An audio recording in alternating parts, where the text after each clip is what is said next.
বন্ধুসকল নমস্কাৰ আশা ৰাখিছোঁ আপোনালোক সকলো কুশলে আছে আৰু কুশলে থাকিব লাগে বন্ধুসকল আজি আপোনালোকক এই সময়ত জনাবলৈ লৈছো চাওক আপোনালোকে স্ক্ৰিনলৈ মন কৰিব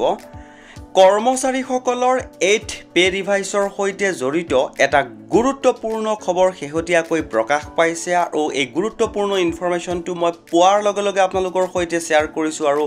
আশা ৰাখিছোঁ আপোনালোকে ভিডিঅ'টোৰ সৈতে সহযোগিতা কৰিব বুলি তে বন্ধুসকল দেৰি নকৰাকৈ মই পাছৰ ইনফৰমেশ্যনসমূহ আপোনালোকৰ সন্মুখত স্ক্ৰিনত হাইলাইট কৰিবলৈ যত্ন কৰিছো চাওক 8 পে ৰিভাইজৰ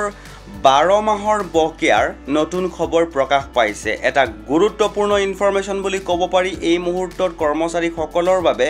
কাৰণ কৰ্মচাৰীসকলৰ 8 পে ৰিভাইজৰ কথা বতৰা চলি থকাৰ সময়তেই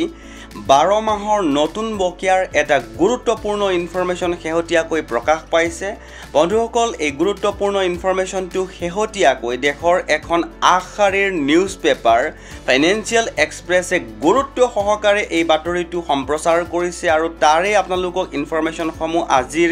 এই ভিডিঅ'টোৰ জৰিয়তে জনাবলৈ যত্ন কৰিছো চাওক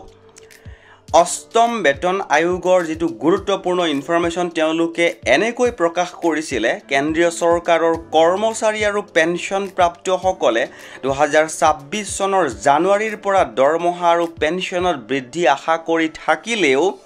হয়তো তেওঁলোকক এতিয়াও এটা বছৰ অপেক্ষা কৰিব লগা হ'ব পাৰে কাৰণ এইভাবে যে অষ্টম বেতন আয়োগৰ ৰিকমেণ্ডেশ্যনসমূহ কাৰ্যকৰী হ'বলৈ সময় লাগিব বুলি অনুমান কৰা হৈছে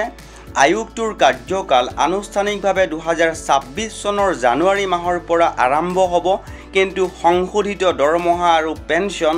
2027 চনৰ আগতেই নহ'ব পাৰে বুলি এটা বিশেষ উৎসই জনাইছে তেওঁলোকৰ মতে যেতিয়াই এই নতুন বেতন কাৰ্যকৰী হ'ব তেতিয়াৰ পৰা কৰ্মচাৰী আৰু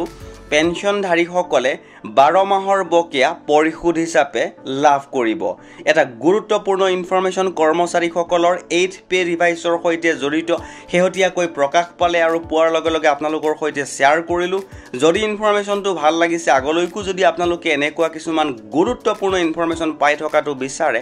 তেনেহলে চেনেলটো সাবস্ক্ৰাইব কৰি হাতত ৰাখিব বুলি আশা ৰাখিলো